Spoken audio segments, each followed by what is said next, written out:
Today, we talked to Emma Seligman, director of Shiva Baby, one of my favorite movies of last year. It's a 2021 film, though. I don't know why I keep saying that. Yeah, you saw it last year, though. I saw it last year. I just thought I should say this right off the bat because that's the big thing of this week. And we're just going to – she's not here yet. It happened already. We're just – Yeah, we figured that we didn't want to make them – because they're in the middle of a press tour that we were a part of. So, yeah, we didn't want to make them sit through our intro and outro. Yeah, that felt unnecessary. Because – rude even. we would have Jeff would have embarrassed himself after answering this question that I'm about to ask him, which is which short film featured Mickey Mouse's first appearance? Dude, Steamboat Willie, get out of here. Nope, it's Plain Crazy. Okay, so Steamboat Willie was what Mickey Mouse was based on. And that's pretty well known. Right. So I think that is just a poorly worded question. Yeah. So you're not going to take the fault for that. No, I'm going to say that I think by any common, and most people would say that was his first appearance was Steamboat Willie. Yeah. And then they changed his persona to Mickey Mouse afterwards. Right. But it's still the same guy. Yeah. Mouse guy. Still the same mouse. Yeah. Well, you still got the question wrong, so we're gonna just move on. Yeah. Today in the news, Bo Burnham to play Larry Bird in HBO's Los Angeles Lakers series. Now, here's the thing. Yep. Larry Bird has like a very Midwestern accent. Uh-huh. So that'll be fun to watch Bo Burnham have to do like an exaggerated. Oh yeah. But here's the thing, right? Yep. This casting makes perfect sense. Right. Because how many actors that are very tall are there? Not a ton, actually. I mean, it's kind of hands lanky, are tied there. Yeah. You can't have a lot of basketball biopics because I feel like it's a lot of tall guys. Yeah. I mean, unless you were just going to do like cast actual basketball players like Space Jam. Yeah. Well, that's an even tougher one to do a biopic on because then you have to find a bunny. Yeah. Who can play basketball. It's just, where do you begin that process? Opposable fingers eats a carrot. Yeah. I mean, I think eating the carrot would be pretty easy to find a bunny who would do that. But yeah, Bo Burnham, he is like, what, 6'5"? Yeah. He's very tall. I'm just glad he's getting acting roles like this. I mean, I've always loved Bo Burnham. He seems to be doing pretty well for himself. Now, I would have liked some movie magic. I wish they cast Tom Cruise, had to de-age him, and then had to put him on stilts because he's like 5'7". That is the greatest stunt yet. Like the carnival guys who walk around with the really long pants on stilts. Yeah. So still the upper body of someone who's 5'7". I'm gonna look up. He was actually 6'8".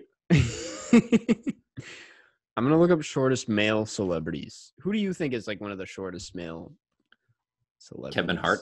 Kevin Hart is, I think, the top. Kevin Hart, Joe Pesci. What? Lil Wayne stays true to his name. He is Lil. It's 5'5". Wow. I did not know that. Daniel Radcliffe. Damn. Yeah, Daniel Radcliffe. I mean, the thing is, it's kind of weird because he was a child star. Yeah. So they did not know the height he was going to be as he progressed through the years for Harry Potter. Yeah, and they were like, oh, he's not growing that much. Yeah, well, it wasn't which is, I mean, nothing to do about that. Yeah. But it's just then some of the other characters got like very tall. Like Ron got pretty tall. Yeah. So then for a few years, they also just grew at different rates. Right. Yeah. Now, here's the last thing I have to say about this news. I looked up. Bo Burnham is 6'5". Larry Bird is 6'9". Jesus. So that's 4 inches taller. Uh-huh. Now, do you think that they're going to cast around that and make everyone 4 inches shorter so that they look So the right heights? that'd So be they're just smart of them. Yeah. I they just mean, cast every player 4 inches shorter than they actually are. They could have taken this to the extreme, cast someone who's 6 feet tall for Larry Bird, and yeah. then they could have really opened up their options. Uh-huh. Yeah. Jeff, how tall are you, by the way? I feel like 6'3". Whoa. I knew you were tall. You're taller than me by a lot, Yeah. but I think Yeah. I'm 5'11". I mean, Just I on could have the been in this biopic. I yeah. think You because should I be. can dunk a basketball. Mm-hmm. Well, So when they needed the shots of that, now it would have taken me a few takes probably because I can only right. dunk like one of every 4 or 5 attempts. Uh-huh. But I can do it. Yeah. I remember hearing that you were on the club basketball team with some people. There was it was not a club basketball team. It was an intramural team. I was on it with Brandon and Nick, yeah. friends of the podcast and Right. friends of us in real life. In real life. Yeah, and here's the thing. I was the worst player on the team. Yeah, I was about to bring that up. Yeah. Now, I scored more points that season than Brandon, but Brandon played better defense. Mm-hmm. And part of that is that I think a third of my points were scored in the first half of the first game, where for some reason I just like exploded and scored 7 of our first 15 points in the first game. Yeah. And then I didn't hit more than like 5 points in any game after that. Yikes. I mean, probably better than I could do. I think basketball is my worst sport, but yeah. Oh, no, that's like my worst sport as well. Yeah. I would say soccer is my best sport. Yeah. Then I was, yeah. Yeah. Yeah. What you were good at swimming. We know that. Yeah. Well, I tried out for the basketball team the first practice in 7th grade and wore those big chunky DC shoes. Do you know what I'm talking about? The big chunky ones. I was running around in those and I didn't know what to do. And then the next day I went to my first swim practice because I was like, you were like, and did you still wear the shoes in the pool? Yeah. And they were like, you're like, and you're like the better. chunkiness. They're like flippers. They're flippers. Yeah. The fat that's of the shoe. The record. Yep. I did break a record in high school for the record. I didn't mean to do that. And it was re-broken the next year. Someone broke it. My own. I had they broke your name on the thing for a year, and Okay. Last basketball statement is that my confidence was shattered because one of my neighbors, he was like 3 or 4 years younger than me. Yeah. And I played basketball against him once. Mm-hmm. And he was 3 or 4 years younger, but he was the same size I was height-wise, and he was like bigger than me. Because eventually he made it to the NFL as a tight end. So I played against this professional athlete like growing up, and he just destroyed me and was so aggressive. And I was like, yeah. So, and it turns out he ended up being like 6'5", 240 or 50 pounds. That must be, yeah. That's better for your self-esteem, knowing that, Well, in retrospect, but growing up, it really ruined my confidence. I'm like, wow, I must really suck at basketball because I'm getting beat by this kid who's 4 years younger than me. Yeah. Yeah, that's rough. Yeah. Damn. Well, I think that's enough sport talk for today, right? Yeah. We can just hop right into the interview now. So enjoy the Emma Seligman interview. Ba-bam. I'll say it again. What's up, Emma? Thanks for being here. Thank you for having me. Yeah. Congrats on all the success already with the film and all that jazz. Thank you. Thank you. Just wanted to I feel like we've only interviewed like one other, I think, filmmaker who's put out a film in the middle of all this. And I just wanted to ask, how's it been promoting / releasing a film in this climate? Yeah, it's been so weird, but I think unexpected because we were supposed to premiere at South by Southwest a year ago, and that was the first sort of COVID industry casualty, I feel like. So after that, I don't know, I naturally just had extremely low expectations and thought the movie was going to sit on a shelf. So I feel like every sort of step of the way since then, has been a surprise and very exciting to me. So I feel like at this point, I'm like, it's great. I'm happy to promote and release a movie in COVID because like I feel like that's just a blessing, even on its own. So yeah, since then it was like, oh, we got into TIFF. That's amazing. That's sort of where it ends. And then we got a distributor, and I was like, oh my God, like could we actually come out? And I was like, maybe, but like who knows what's gonna happen. And then we got a release date, and I was like, okay. And now I feel like it's finally that it actually is being given to the rest of the world and promoting it and stuff. So it's overall actually really nice and surprising. Yeah. Yeah. I feel like even before the film has had a full wide release, like it's gained such a dedicated fan base. Like I feel like I'm personally in that group. Like I talk about it as much as I can. So just thank you. Big fan of the movie. I appreciate that. I thought it was only Diana Agron fans, so that makes me really happy to hear. Unless you are one of those, Yeah, I mean, I happy Passover. Happy Passover. Happy Pesach. Yeah, this I think is one of the most Jewish films I've ever seen. I mean, this and also an American Pickle. So there's some big Jewish films coming out in the last year. So I think that's a nice trend. Yeah.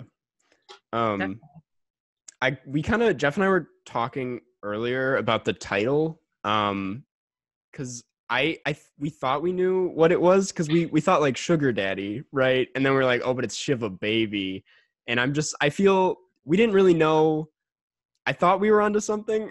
I was just wondering what the origin of the title was. Is it a pun?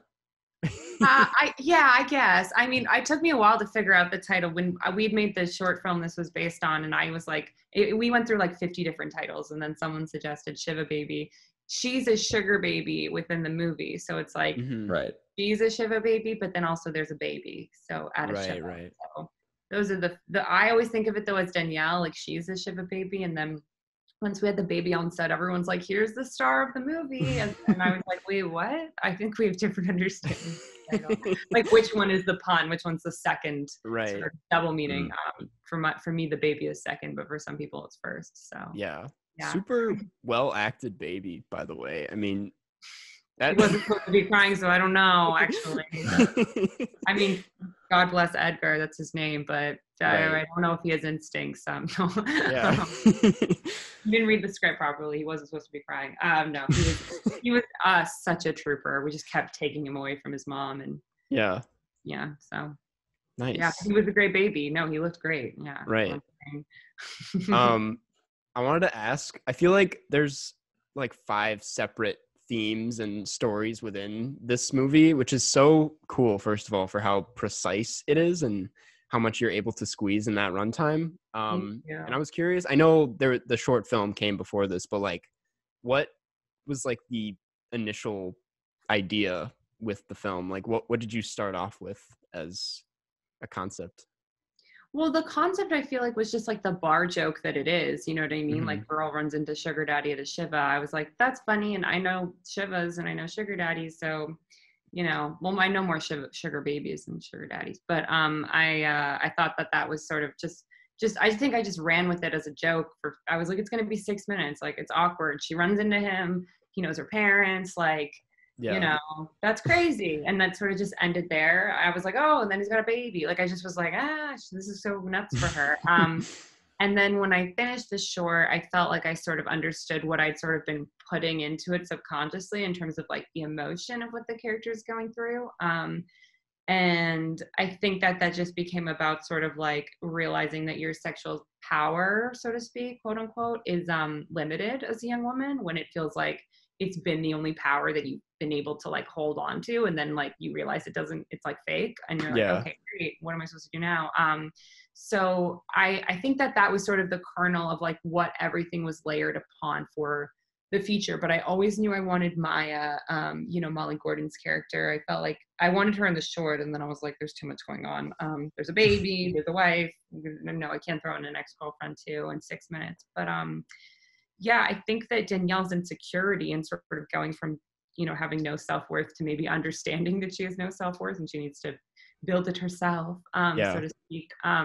That's the base of it. And then everyone else is just sort of in her way.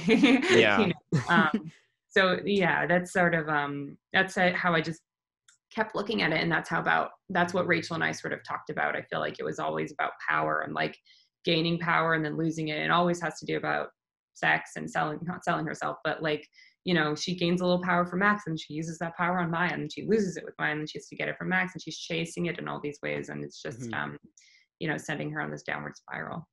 Yeah, I love that. I also love just the fact that I feel like, and maybe I'm just not watching enough, but just bisexual representation in film is so rare to come by. Like I know it's like specific, I guess, but like I just felt so surprised and glad that was in there. And I think you did a really great job with that part of the movie. Thank you. I feel like you are watching enough because there isn't really much. I mean, I think it's nice how that's also not what the film is about. Yeah. You know, because I feel like that's one angle you can take, and it's just so overt that at this point it's just a part of the film, but it's not, you know, in your face in a way where it just feels more natural. Thank you. Yeah, I'm sort of getting tired of movies where their sexuality is the conflict of the movie, even if it's a positive representation. I'm not against them. I'm just like, we've seen this so much. Like, why can't they just be existing in their life and that's not the issue of the movie, you know, even if it's an issue in their life, like we don't need to like see into that much, you know? Absolutely. This is my second time. Well, last night I watched it for the second time. The first time was at New Fest, and I already knew like what happened and like how the film unraveled, but like when I get really anxious, I pick at my nails, and I just obliterated my thumb last night watching this movie. I do that too. We're on Zoom right now, so whatever. I won't show you, but mine are bloody also. Yeah. It's not a good combination with dry season. I'm so sorry for your fingers. Oh no, yeah. I was gonna say like this is a great thing to get out of the movie, I guess. But I was gonna ask you, because I think you do such a great job with like the anxiety in the movie. Like there's so few movies that make me feel this strong. Like what makes you anxious in watching a movie? Like what do you look for when in that department? Yeah.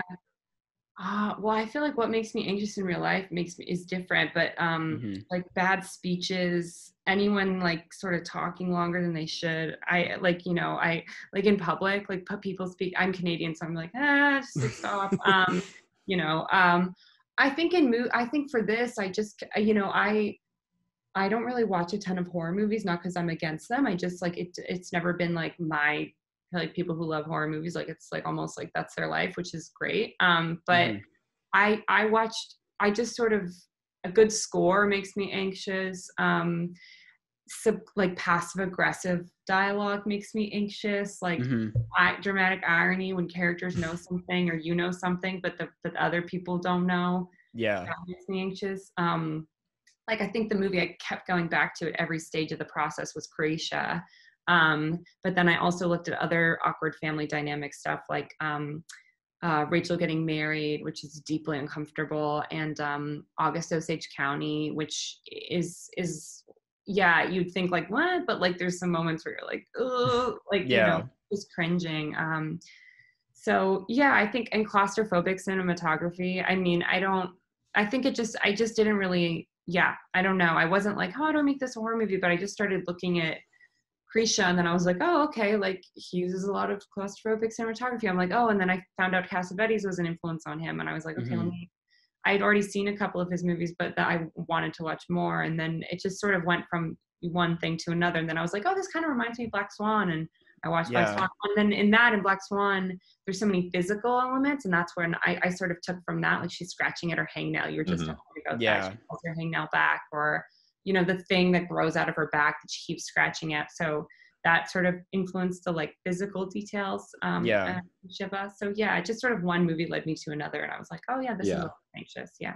No, I definitely, the claustrophobic feeling. Also, I think you did an amazing job of making almost entirely a one location film, because that is so hard. I mean, because all three of us went to film school, where, you know, in film school, you, especially the first few films you make are definitely like one location, because you just film it in someone's apartment.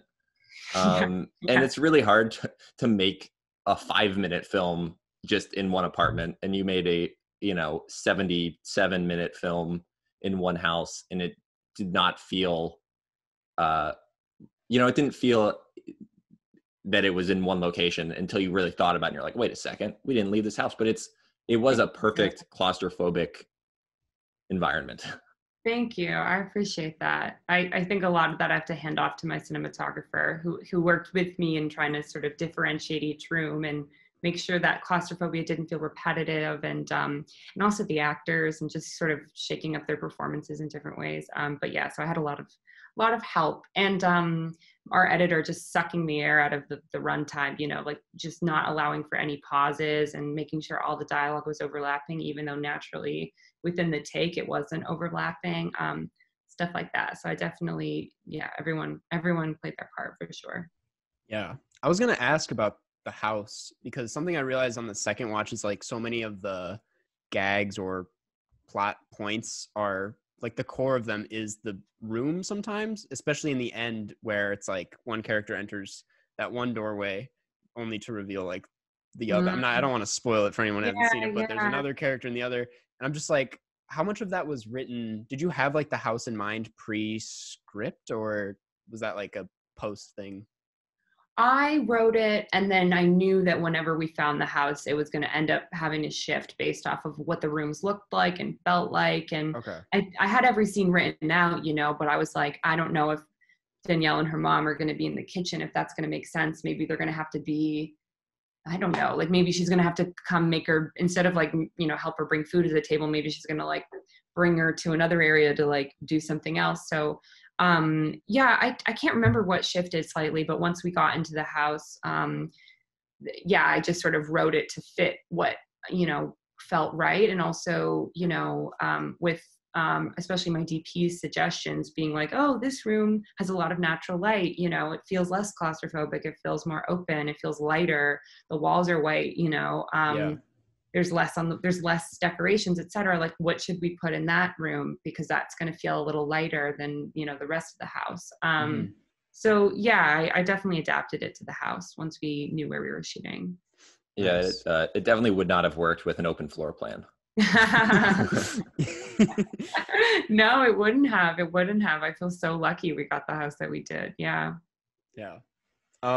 I want to go back to the runtime thing a little bit. I'm, first of all, so like, I love shorter movies. I think every movie should be like 90 minutes. There was just a tweet I read that was like ranking movie times. And I'm not going to read it out or anything, but I was just curious, in your opinion, like, what's an ideal runtime? Obviously it depends, but just like, if you have a preference. I think it really depends on the movie. Like, I think, and for me, it's really rare that I like it beyond 90 minutes, but usually when I do, it's because it's like, like a Scorsese, like 8-hour epic. And you're like, sort of, for me at least, like, I'm like, okay, I'm strapping in, I'm going to watch 80 years of this person's life. And it's always that way, you're like, that right. You're not watching a movie, you're watching someone's life. And I think that when it's done so well, by like, Scorsese or Tarantino, like whoever it is, like for me, if it's done well, it feels worth it. And I don't even think of it really as a movie at that point. I think of it as someone's like, it's an epic, which I think is its own category. Right. But usually I think shorter is better, but sometimes, I don't know, sometimes I'm watching something and it's going by so fast. If it's got a really good pace to it, I won't notice. But usually if there's a good pace to it, it's not 2 hours, it's an hour and a half.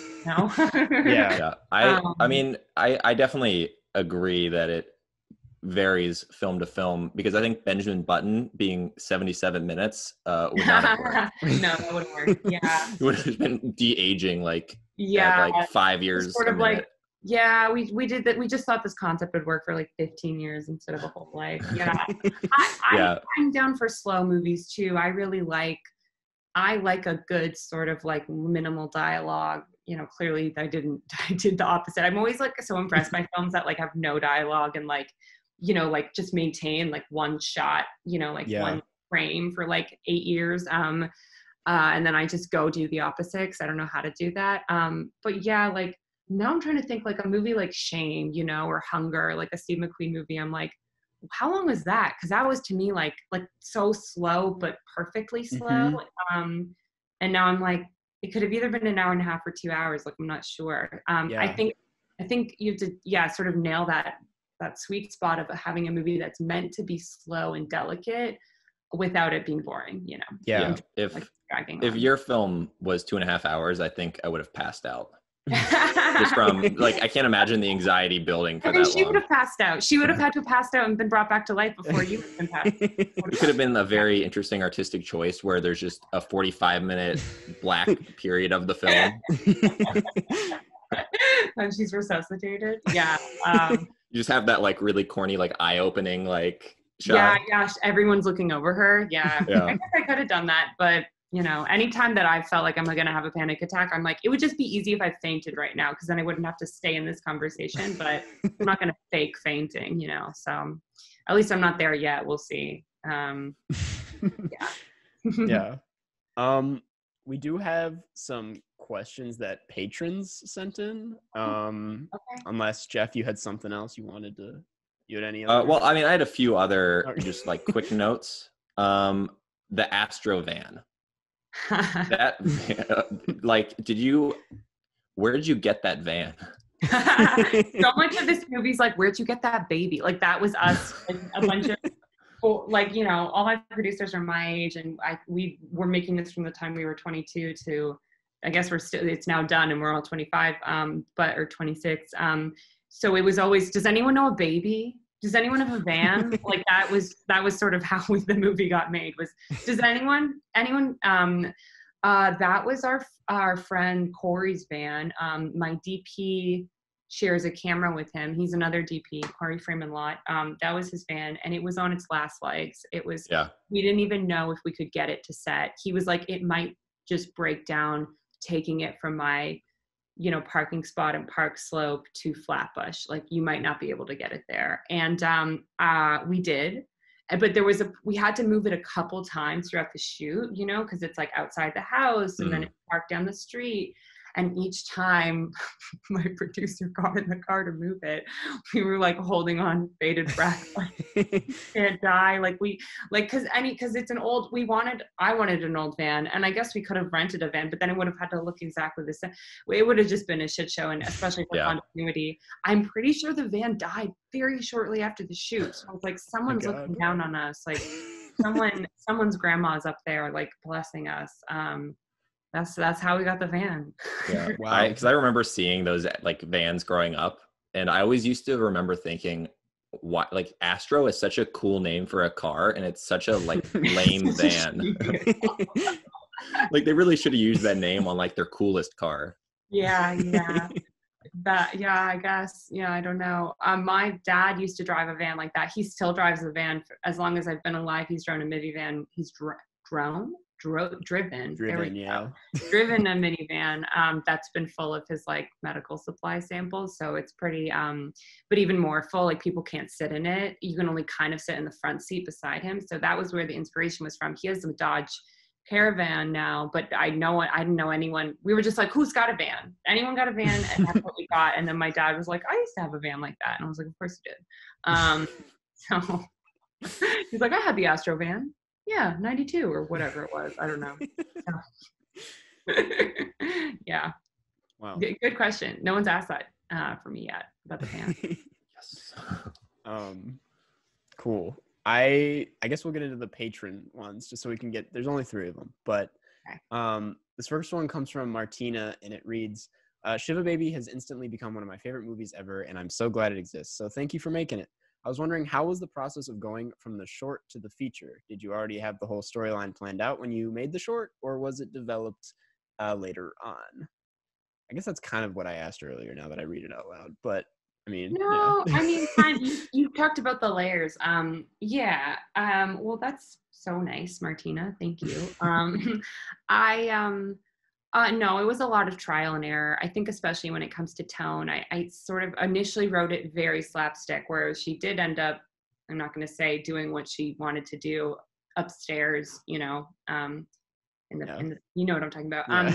Like there was a lot of that, and it was like, oh, maybe we're gonna do this. It was very like sort of death at a funeral vibes, and I was like, this doesn't feel right, you know. And then I got notes from a mentor who was like, well, what is this really about? And then I was like, oh, of course, when I have to make this meaningful underneath the comedy. So, and then once it was like meaningful and I found out what it was really about, it was very like, it was a drama. And I was like, well, this is too serious. So it was a lot of trial and error, but you know, I knew that I wanted the main characters that we have, like the mom, the dad, Max, Kim, the baby, and Maya. They were always there. So it was just sort of figuring out what to do with them. There was never like, maybe we should bring in an uncle, you know. It was understanding how to navigate everybody and make them useful and sort of Danielle's, you know, obstacles and stuff. It was trial and error. And I feel really grateful that I had incredible producers and Rachel Sennett to just read multiple drafts and give me notes or give me their thoughts. And like originally Kim didn't come until like way later. And then I'm my producer the first time we brought in our third producer later, Lizzie, and the first time she read it, she was like, yeah, Kim just needs to get there like right at the beginning. Like we just want that stuff up. That's where all the drama is. And I was like, oh yeah, that makes sense. That makes sense. And then and I think this is always the way it was. I was writing scenes and changing things up until the day we shot. And I remember I added that scene I just mentioned to you guys, like the Martina, the one upstairs, if you're listening, you know, where she does some questionable things. I added that like a week before we shot the movie, and I was like, is everyone gonna think I'm crazy? Because I was originally in like the first version, and everyone was like, okay, like where are we? Like what's going on here? Is this like a screwball comedy, or you know, are you still trying to go for this sort of grounded thing? So I added that, and then I think I changed something about the climax in terms of who was sort of pushing who, you know, before that sort of big cataclysmic, you know, sound and stuff. I'm literally being so vague. I'm trying to speak in code.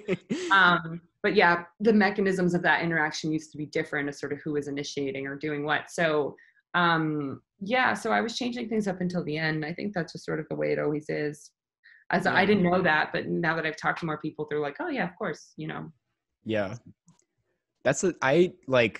I was trying really hard to figure out what genre to put it under, which I think is a good thing. I love movies like that. Thank you. I think so too. Yeah. It was I watched it at New Fest, which was in the middle of this like horror marathon I was doing, not expecting to include it in that. And then I was like, I feel like that counts. Totally. Thank you. But yeah. Of course.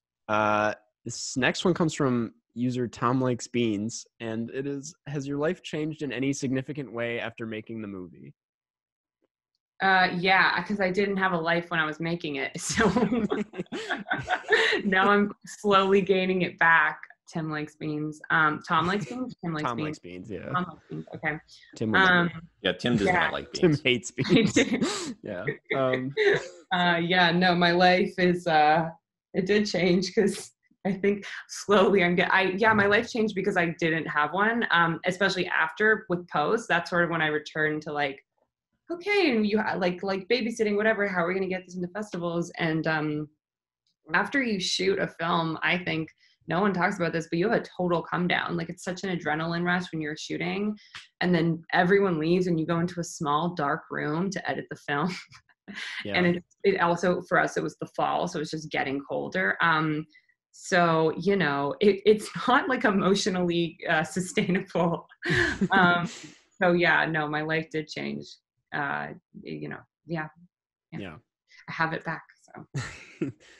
And then this last one comes from it's the user's just Hey Siri, and it was sorry, that activated my Siri. How would you recommend getting into the film industry? The Mark Duplass approach of making low budget shorts until you have enough recognition and money to make a feature.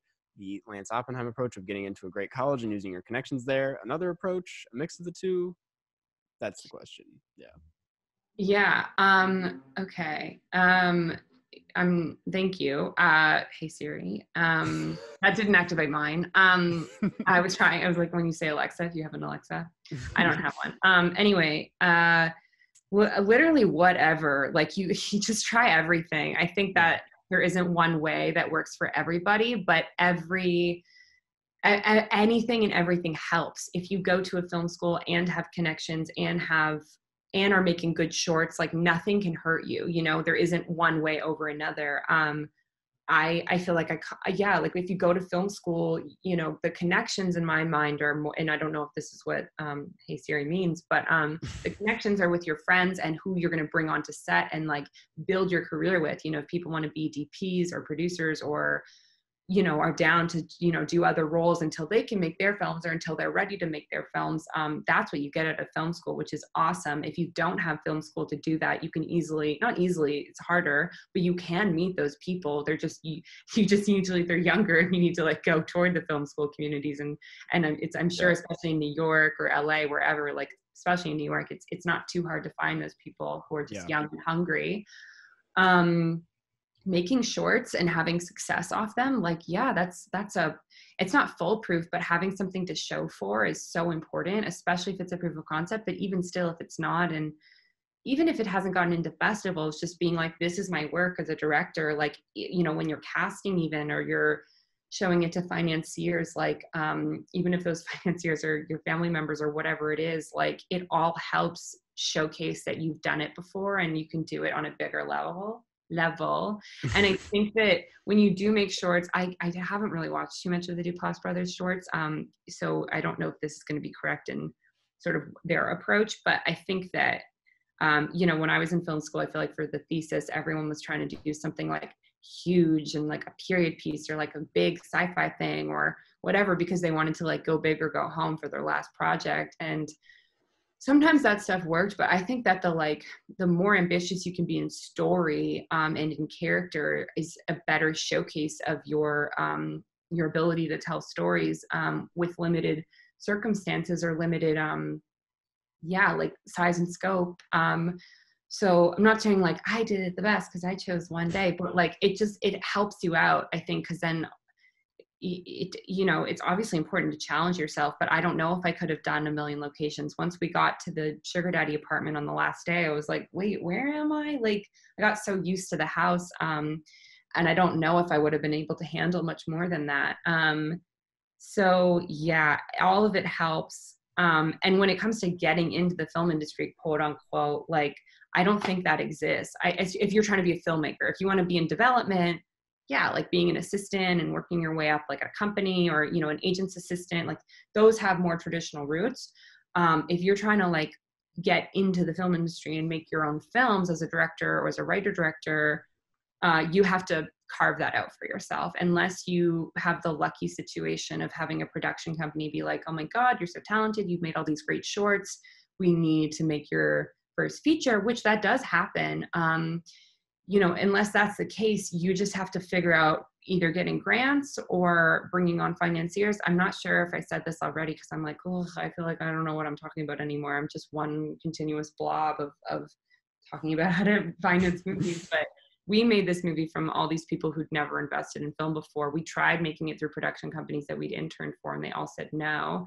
And then we just put our heads together and then started harassing literally everyone we've ever met who we thought had money, and then eventually people who we didn't even know if they had money or not, but we were like, can't hurt to ask. And so, you know, I feel like I didn't break into the industry. I just sort of, I mean, I guess I did. So it depends on your definition, but I just sort of want to make that clear that you have to break in yourself. You know, you have to sort of, there's so many people trying to make shorts in their first features, and there's so much noise. You just have to sort of not push people out of the way, but you just have to sort of carve and make that space for yourself. So it's not to add pressure, but it's kind of on you. It's kind of on you too. That's super true. Yeah. Thank you. Well, that was, I think, all the questions we had from Patreon. That's everything I had to say. Jeff, I don't know if you wanted to add anything. Wow, it's putting pressure on me here. Okay, I did actually want to touch like the last thing that really stuck out in terms of adding to the atmosphere of this film was the score. Yeah. How did you kind of come to that decision to do this like very intricate, like, I don't know how you got the strings to feel in that, you know, the mood that you hit with the strings? Thank you. Yeah, I feel like that sort of was its own. The music sort of had the most sort of surprising journey in that, like, I didn't want music. I didn't go into making the film wanting music. I don't come from a music background. The short didn't have music, and I just didn't picture it. But when we were shooting the scene where Danielle's looking over at the baby and getting a first real good look at the baby crying while she's sort of having all these questions being asked to her about her career and blah, blah, blah, from Maya and from Maya's mom and from Jackie Hoffman. I think when we were shooting that, I realized all the dialogue I had written in the moments of her being asked about things was just background noise. And what the scene was really about was her looking at this baby and like just sort of taking in that her sugar daddy has a baby in his own life and et cetera. So I was like, we need music to sort of showcase that that's what the focus is and sort of to drown out the voices or even just really interesting and intricate sound design. So once I had that scene or we were shooting it, I was like, oh, okay, like a score would be incredibly beneficial to just sort of showcase that anxiety, that Danielle's anxiety was the base. And that kind of goes back to the question that you asked at the beginning, like, what was sort of the first thing or how did all the layers kind of come up? And so I feel like I wanted to make that initial layer of Danielle sort of trying to chase power and not getting it, or just Danielle having a panic attack, the base. And I felt like the score was going to be the only way, not the only way, but it was going to really help make it so that anytime you heard music, it was Danielle like freaking out. So I knew I wanted something string based because I wanted it to sort of kind of remind you of like a klezmer kind of vibe, but I didn't want it to be like full Fiddler on the Roof. So we started looking at string based composers, and this one composer, Ariel Marx, was recommended to me by my professor, by a student of his. And it just felt like kismet because it was like a student I'd never met, and my professor just emailed me randomly, my old professor, and she was just perfect. And she just, in terms of developing the sound, I just kept on saying, I want something string based and I want something anxious. And she was like, okay, well, I'll send you a list of sounds. And she sent me a sound library of violin sounds. And she said, pick a couple if you like them, or just pick whatever ones you like. So I sent her all the ones that I liked, and they were all like the plucks and the screeches and things like that. And she was like, okay, so you want a horror score? And I was like, I guess and again, I said this earlier, but I don't watch too many horror movies. And so that didn't come to me. I wasn't like, oh, I want a horror score. So she just sort of, it was hard. It took some trial and error in certain places because, I feel like at certain points it could have seemed comical, like in like a Psycho kind of way. Like it did. I never wanted the score to be making fun of Danielle. And it's tough because we're in a comedy. So I just think she's awesome. And I feel really lucky that the process was the way it was. And she was an incredible collaborator. So yeah, that's how we came to that. Awesome. That's one of my favorite parts about the movie. It's beautiful. Thank you. Thank you. Well, I think that's all we have. Thank you so much for taking the time out of your day to be on this. Yeah. No, thank you for having me. This was so fun. Yeah. Do you have anything besides your literal movie to plug or that you want to? I don't know. I'm like, follow the Shiva Baby Movie Instagram for updates. I don't know. No, I don't have anything else. I'm like, I wish I could be like, I have my own podcast, but I don't. Yeah, no, just follow the Instagram and awesome. And yeah. Sweet. Well, thank you, Emma, again so much for being on. Congrats on all the success with the film again. Thank you. I appreciate that. Nice meeting you. Nice meeting you as well. Thank you for having me. And we're back. What's up? So that was the interview. I thought it went pretty well, Jeff, right? Yeah. Yeah. What if we recorded this part before the interview? You're like, that went great. And it actually was like a disaster. That was my favorite part too. Yeah. No, that was fun. Yeah. So go check out Shiva Baby. It should be out. It won't be out by the time this podcast drops, but it'll be out in a few days. I think it's April 2nd, the release date. And yeah, I cannot recommend it enough. I think my fan base particularly will really love this movie. I think it fits that I think my fan base will also love it. Yeah, and Jeff's as well. I have about 12 people in the fan base. Yeah. So yeah, what was I guess we'll do our wrap up now that we're done. Well, we have one question. That's right. We wanted to get to this question from $15 patron Jacob Colness. That is not. It would have been weird if we asked this while Emma was here. It is, if you and Jeff were the same age growing up and you were both in the same kindergarten class, would you be friends or would one of you be a bully? Oh, Karsten absolutely would have bullied me. No, I wouldn't have. I was not a bully. I was never a bully. I don't think we just never would have talked. I know a few kids from my school that like I respected them, but we never talked. That's what we would have been. You would have respected me? Yep. And then we would have grown together and started a podcast. And that's grown together. These are us on our two paths. And then they would have intertwined. Yep. And talk on the. I can't actually intertwine. My fingers are too chubby. I can't. There. My fingers are. I got chubby fingers. Whoa! Oh God! I don't know why that got me. That. Cool. What about you? Do you have an answer? I did the thing where you pretend you pull your finger off for those listening to the audio version of this podcast. Which is most people, to be honest. It's most people. After looking at our analytics, I'm surprised at how we have not acknowledged that enough. Yeah, I think it's at least 2/3. I think it's 70% at least of the people listen to this. Only audio. So you know what? Honestly, we should apologize to you people that sometimes we do things like that, and you just hear someone go like, "Whoa, that was nuts," and then we never explain what it was. Yep. Because, well, with that out of the way, we'll get into what the hell? Carson just did a somersault. Yeah. Dumb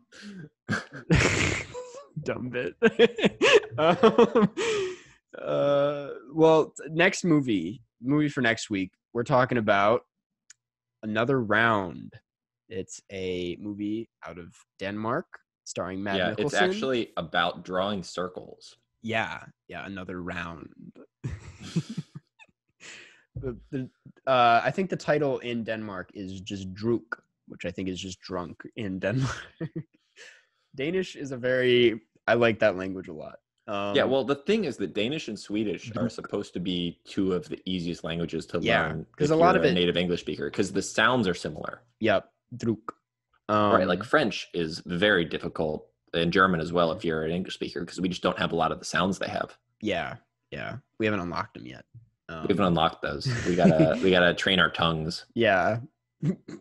But yeah, Another Round next week. I think it's available to rent in certain platforms, obviously Amazon, but I know a lot of independent theaters, like the Music Box, was renting it. So if you're looking for a good way to support an independent theater, consider renting it on your local art house if they have it. I don't know. Wait, how does that work? It's basically the same as Amazon, because like Music Box, for example, would have shown this or would have screened this. So they had like the rights to it, but then you could just watch it digitally from them? Yep, on their virtual platform. I know, because that's how I watched Minari, was through the Lincoln Center virtual cinema, which was in New York. And I just know Music Box has their whole own platform, and they honestly might not be screening this anymore. It might just be but didn't even know that existed. Yeah, they don't promote it enough, but I'm like, that's the only way I've given money to them in this time. Did you buy snacks from them? I did get popcorn to go one time, and it was amazing. Music Box does the popcorn. I miss movie theater popcorn. Me too. Yeah. Well, this next one comes. Well, not next one. What is next, we like to read a review to encourage you guys to leave reviews, and this one comes from Spookly from the United States of America. Subject line is #1 film, travel, beverage podcast, 5 stars. And it says, if you don't listen to the Karstcast yet, you must live under a rock. The legendary duo of internet sensation Carsten Rundquist and worldwide travel icon Jeffrey Borslow have graced us with a podcast experience like none other. If you love the film Ishtar but hate animated fur, then this podcast is for you. Yeah. Well, yeah, I mean, that's a great review. You know, you could tell that person's Captured. Big Karsted. Big Karsted. Is that captured? Wait, what do we call? Essence? What do we? We don't have a fan base call name. Our fans? No, Castheads. We should just call them podcast fans. Podcasts? Did we ever say that at one point? We have not, but that would actually be a good one because we never got to use podcast as the title. Yeah, so we could just call them podcasts. Podcasts. That's really hard to say. Tough to say. Podcasts. Yeah, Karstcasts. Karstcasts. No, that's just the name of the podcast. We'll just call them Jeffs. I feel like that's what we came up with over a year ago, and yeah. Yep. I don't know. Well, it's a work in progress. Hey, Jeffs. Okay. That's weird because it sounds like you're talking to me. But I'm talking to the group. I'm like, where's the group? Lastly, we want to thank our patrons, our core Jeffs, our hardcore Jeffs, over at patreon.com/Karstcast, where you can get exclusive access to bonus episodes, Q&A, shoutouts at the end of every episode, which we're about to do, and Zoom Hangouts, which reminds me, Jeff, would you like to announce the next Zoom Hangout? Yes. So we are doing this Zoom Hangout for this month on the last day of the month. That would be March 31st at 2 p.m. Central, 3 p.m. Eastern. Now, with the time changes where the US and Europe do daylight savings differently, I do not know if it has flipped back to being so just know it's at 2 p.m. Central time. So just locally look up what that would be if you would like to hang out. So that's Wednesday, March 31st. March 31st. Be there or be square if you're a patron. Yeah. But all the more reason to become a patron if you want to hang out with us on Wednesday. You get to talk to Karsten, which normally he doesn't let anyone talk to him. That's not true at all. That's not. You did close off your letterbox. Yeah. Which I will defend till the day. I think that was a good idea. I agree that is people were blowing that out of the water. Out of proportion. They were blown out of the water. What does that even? That doesn't make sense. They were blowing it out of proportion. They were, because it's literally your own account. You can do whatever you want. Why would you let people say Karsten, this guy's dumb? Yep. Boundaries do exist for people. And lastly, we'd like to just read off these names of the lovely patrons. So thank you. Sorry, that was weird. I did a weird. Yeah, it sounded like you started choking. Addison Ware, AJ Ford, Allison Grace, Ben Chow, Blake Root, Boy, Brandon Yu, Brock Schultz, Camilla, David Sir, Eden, Grant Gow, Harry Remedianakis, Haytham Khan, Hey Siri, who is activated Siri, who is Carson Runquist? I don't live in Ohio. Iva, Jaden Easton, Jacob Colness, Jane V, John Van Hout, Joshua, Chris Wicki, Judy S, Justin Dickinson, Katie T, Kaylee Patney, Liv Rob, Molly Overbow, Manu Ausen, Martin Def, Martina, Mary Lee Borslow, me lovely daughter Pearl, Micah Simmons, Monroe Page, Nora Barathova, Parks, Riley Ost, Robert Burke, Sam Farr, Skylar Ermol, Sophia Arieta, Stella Perry, Supercalifragilisticexpialidocious, Smitty Werbin, Jagerman Jensen, 10 billion, the Monopoly guy, the Monopoly man, Tom Likes Beans, Vegard Strom, Vera S, Wes Kinley, Xavier Fossier, and Youssef A. I would also like to give a big thank you. There'll be something more special, but thank you to Vegard Strom for 100 gift subs on Twitch. It's wild, ridiculous thing to do, but thank you, Vegard. Anyways, I think that's it. Last thing I'll say is that we will make sure, because the last few we've done this, but we will schedule next month's patron Zoom hangout on a weekend. Yeah, we usually try to, but this time it just didn't quite work. Got out of our hands, yeah. But anyways, Jeff, do you have anything else to say? Catch you on the flip side. Catch you on the flip side.